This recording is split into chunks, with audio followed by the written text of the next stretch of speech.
பாடி துதிப்போம் துதிப்போம் சபையோரே, இந்த கன்வென்ஷன் தந்த ஏசப்பாவை. திருப்பூரிலே பாடி துதிப்போம் துதிப்போம் சபையோரே, திருப்பூரில் கன்வென்ஷன் தந்த ஏசப்பாவை. வாழ்நாளில் இதுவே சந்தோஷம், ஹல்லேலூயா ஹல்லேலூயா. இயற்கையை அனுகூலம் மாற்றினார், பாடி துதிப்போம் துதிப்போம் சபையோரே. அவருக்கே நன்றி செலுத்தி துதிப்போம் துதிப்போம் சபையோரே. ஏசப்பாவுக்கு நன்றி நன்றியே. வானமண்டல சேனைகளை அழித்தார், பொல்லாத ஆவிகளை சுட்டெரித்தார். கன்வென்ஷனுக்கு விரோதமாய் வானமண்டல சேனைகளை அழித்தார்.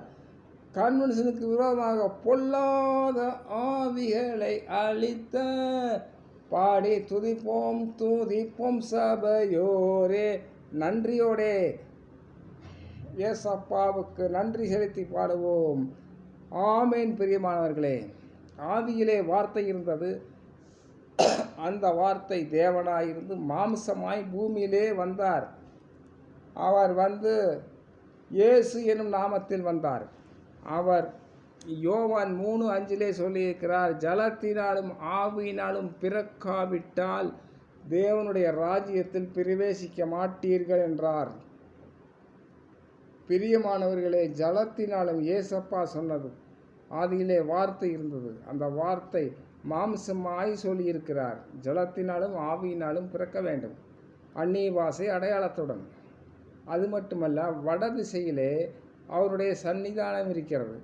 வடதிசையிலே சன்னிதானம் இருக்கிறதுனால்தான் அனைத்து வாகனங்களும், தண்ணீரில் ஓடுற, கடலில் போகிற வாகனம், பிளைனில் போகிற வாகனங்கள் எல்லாம் நார்த்து என்று காமிக்கிறது.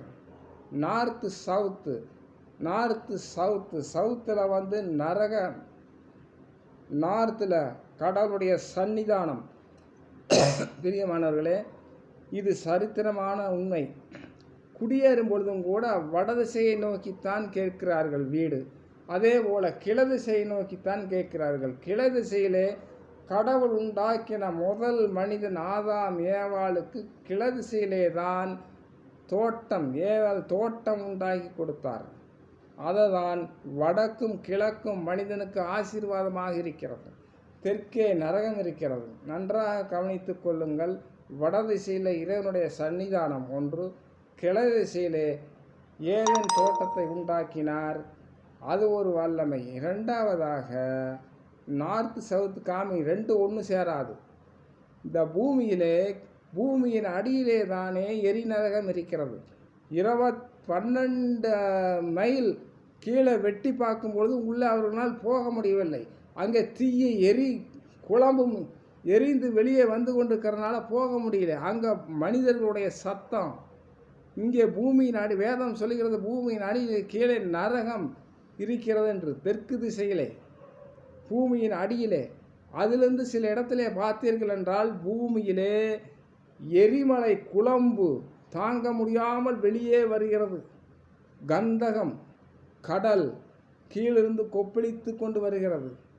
அவன் செய்த நன்மை தீமைக்கு தக்கதாக உண்மையான கடவுளை ஏற்றுக்கொண்டு அவன் வசனத்தின்படி, அவர் சொன்ன கட்டளைகளின்படி வாழ்க்கை நடத்தும் பொழுது அந்த ஆத்மா பரலோகம் சொர்க்கம் செல்லும்.